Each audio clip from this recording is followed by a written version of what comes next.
When I say, who's the master? You say, no. Woo! What is up, guys? Showing Up the King, and I'm here to bring you my review for the season finale of Book 3, Episodes 12 and 13 of the Avatar Legend of Korra. Now, the episodes are fresh in my mind. I just got finished watching them. I don't even have words, guys. I don't have the words to describe how fucking epic this episode was. Hell, this season was damn near flawless. I'm gonna say it was damn near flawless. It's just so good. It's so good. The animation, fantastic. The progression of the story, fantastic. We even got like anime style power ups from each of the individuals. This season was freaking amazing. Okay, now that I've gotten the fanboy gasm out of my head, I can now start talking about this episode a little bit more critically. I'm not gonna go and do a gigantic breakdown. I'm just gonna hit some talking points. It's just so much to talk about. Let's jump into it, starting with episode 12. So in episode 12, we figure out that Korra decides to exchange herself for the other airbenders, and Zahir agrees, and come to find out, of course, Zahir doesn't keep his end of the word of the bargain, and the airbenders that are supposedly being traded for Korra are actually just puppets being tricked by the waterbender chick. So Mako and Bolin, they do end up rescuing Janora's father. And we also figure out he's not dead, so bravo to that. So now, not that I thought he was going to really die from episode 11, but just the way they left it, kind of on pins and needles, it's good to know that he did not actually die. Now, in that battle alone, we also have major revelations. Miss Combustion, she ends up biting a big one. Now, I don't know if this was an editing job by Nickelodeon, because you see Lin Bei Fong's sister metal bend her chest plate around her head just as soon as she's getting ready to fire off a combustion blast, and it just lights up and explodes. Now, we don't actually see the explosion. We actually only see like a smoldering ash like rising up, so we are to assume that she did die.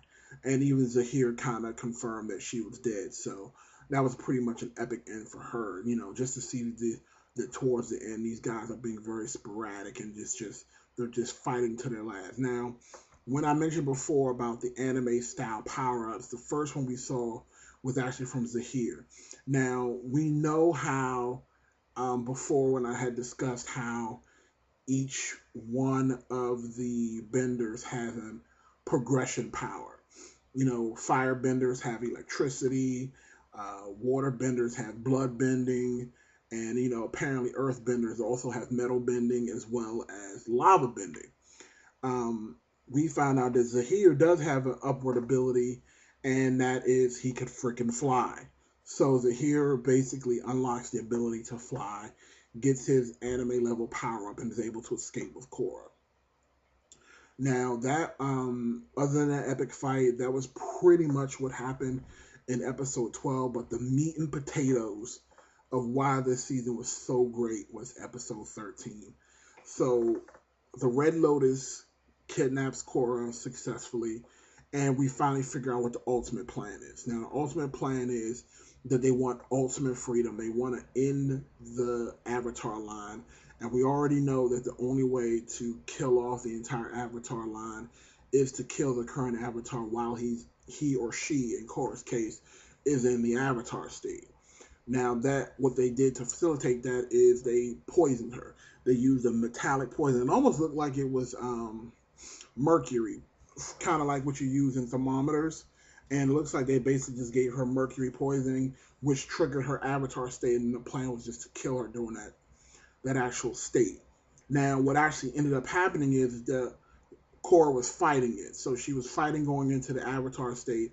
And I almost forgot that she could use the Avatar state because I remember at the end of the last season, I could have sworn she lost the Avatar state. I know she lost her line to all the other avatars, so she couldn't communicate.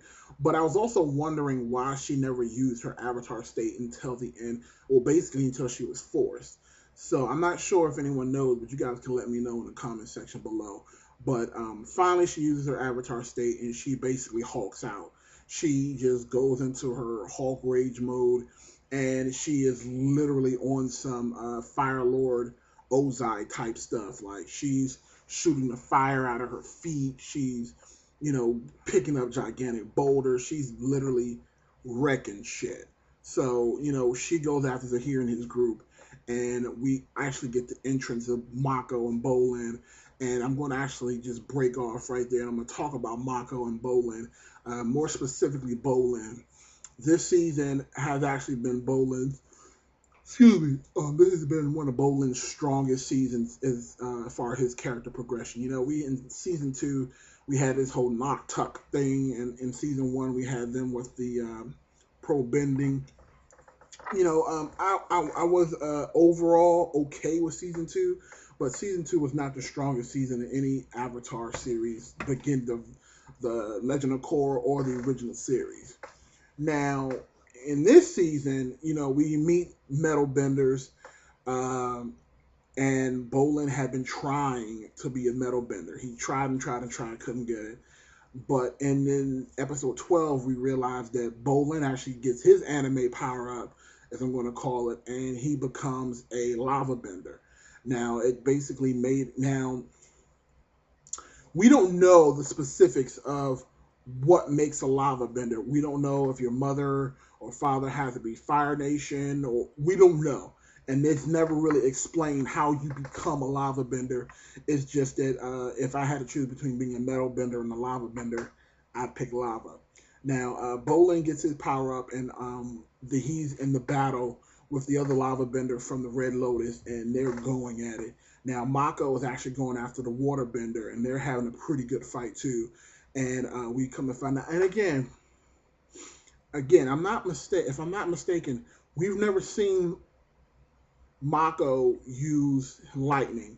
I think this is the first time he's using lightning that we've seen. It doesn't mean that he didn't know how to do it. I'm not sure if I remember him using it in season 1 or 2.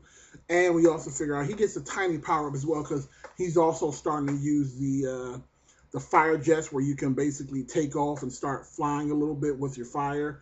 We usually only seen that from Azula, but it looks like Mako can do it now as well.